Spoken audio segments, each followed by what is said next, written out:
ये है आम जिंदगी। जब बात नहीं बन पाई कोई हेर फेर से तो कुत्ते लड़ा दिए गए जंगल के शेर से। जब बात नहीं बनी हेर फेर से तो कुत्ते लड़ा दिए गए जंगल के शेर से। ये बेटा शेर है और इससे आज मैं लड़ा हूँ। तो बोला था ना इसको मुंबई लेके आऊंगा और इससे सॉरी बुलवाऊंगा। हाँ। तो बेटा पूरा मेरा बेटा है, तो बताया था मेरा बेटा। ये है मेरे मेंटोस जिंदगी। मेंटोस। एजाज खान, इसके पीछे कंट्रोवर्सी कुछ महीने से बहुत ज्यादा चल रही है। सबसे पहले कंट्रोवर्सी इसकी तब शुरू हुई थी जब कैरी मिनाटी को इसने मॉल में पकड़ लिया था और बहुत ही बड़ा सिग्मा बन के इसने कैरी मिनाटी का मास्क उतरवा के सबसे सामने ये कहा था कि प्लीज मेरा करियर चला दे। मेरे घर पर रोटी बनाने के पैसे नहीं है, ना ही मैं गांजा फूक पा रहा हूँ, ना ही मेरे पास ड्रेस करने के पैसे हैं, प्लीज मेरा करियर चला दे। जिसके बाद मैं तुम लोगों को रिप्लाई करता रहा हूँ, गाली देता रहा हूँ, इसकी वजह से मुझे चिंदी पने की ऐड मिल जाए या फिर कोई टीवी शो मिल जाए जिसकी वजह से कम दाल रोटी के 2 रुपए आए। और इसके बाद इसका करियर काफी ज्यादा उठा, काफी ज्यादा लोगों ने इसके ऊपर रोस्ट बनाया, मैंने भी बनाया, काफी ज्यादा लोगों ने इसकी पैरोडी बनाई। उसके बाद इसने अपनी नीच पर नीच दिखाई। जब हर्ष बेनीवाल ने पूर्व जहां ने इसके ऊपर वीडियो बनाया तो इसने बहुत ज्यादा गंदी हरकतें की, जहां पे इसने अपने उनकी बहनों को, माताओं को बहुत ज्यादा गंदी तरीके से गालियां दी और रेप थ्रेट्स दिए और डेथ थ्रेट्स भी दिए। और ये सब करने के बाद अपने आप को ओची ये बहुत ज्यादा बोलता है और उसके बाद अपने आप को प्राउड मुस्लिम भी बोलता है। शर्म कर ले। ओजी तो नहीं, इनके साथ बहुत छीछी वाली चीज होगी, क्योंकि आपको बहुत अच्छे से पता होगा कि कुछ ही दिन पहले महाराष्ट्र में इलेक्शन खत्म हुए हैं और जब महाराष्ट्र में इलेक्शन चल रहे थे तो ये भाई साहब भी खड़े हुए थे भीम आर्मी की टीम की तरफ से। चंद्रशेखर आजाद जो थे उन्होंने इनको टिकट दी थी वहां पे इनको खड़े होने के लिए, पर खैर ये जीत नहीं पाए और इनको बहुत ज्यादा वोट मिले थे, पूरे 55 वोट। तो ये बात मालूम है कि इससे ज्यादा वोट अगर पूरे जाके टीम की अगर मेघना यादव भी खड़े हो जाते हैं तो उसको मिल जाते। कम से कम थोड़ी बहुत तो शर्म कर ले। इतनी ज्यादा फॉलोइंग करने के बाद और अपने आप को ऊंची ऊंची बोलने के बाद साले तेरे 55 वोट आए हैं।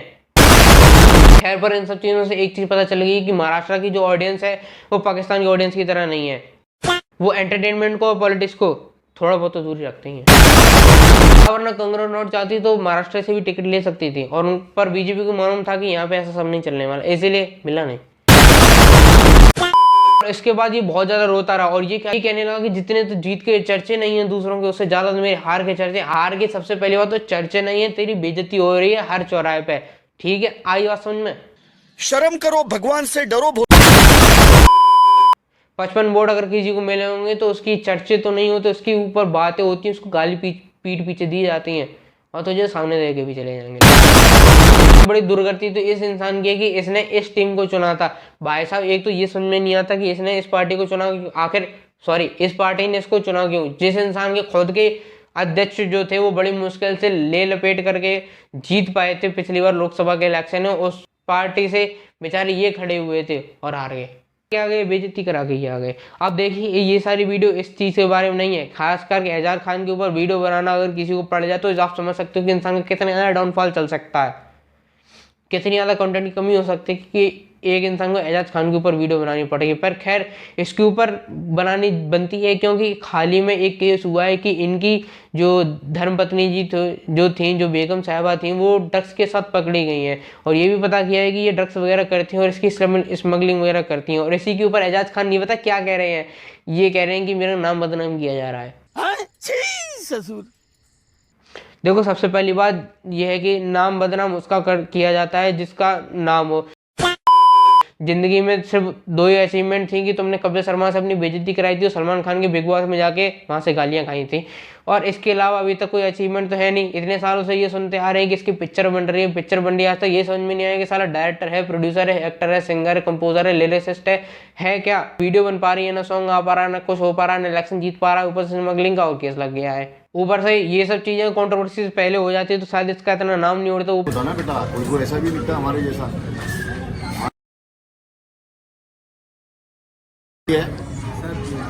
कैरी मेरे को रोस्ट किया था, सॉरी बोल दे मेरे फैन लोग। क्या होता है हर बिल में हाथ नहीं डालने का, सब में चूहा नहीं होता है, किसी किसी में सांप भी होता है। बस एक तो कैरी मिनाटी से झड़प कर ली, सबके सामने कंट्रोवर्सी में आ गया, अब ले ले, अब बेइज्जती होगी हर चौराहे पे, ऑलरेडी हो रही है, हर नाके हर गली में होगी। अब देखो ऐसा हो सकता है कि शायद एजाज खान को और उनकी बीवी को जेल जाना पड़े और इसके काम भी कुछ ऐसे हैं। देखो भीम आर्मी में आने से पहले और ये सारी कंट्रोवर्सी होने से पहले इसकी एक वीडियो बहुत ज़्यादा वायरल हुआ करती थी, जहाँ पे ये कहता था, यहाँ पे ये बीजेपी और आरएसएस को उल्टी सीधी माँ बहन की गाली दिया करता था। हालांकि इन सब चीज़ों में ये अपने दोस्तों को भी घसीटा करता था, पर उसको मालूम था कि आरएसएस, बाला साहब ठाकरे और बीजेपी की क्या पहचान है मुंबई और महाराष्ट्र के अंदर। अगर ये और इसका दोस्त आपने सामने के बोल देते तो मेरे ख्याल से ये चौराहे पे पिटना तो भूलो, 15 मिनट याद आ जाती हो बेसी के। अस्सलाम वालेकुम, सत श्री अकाल, नमस्ते। ये मेरा दोस्त है खालिद मामा, पटवा श्री का किंग। ये बोलना चाह रहा आरएसएस की माँ का मामा नहीं बोले नहीं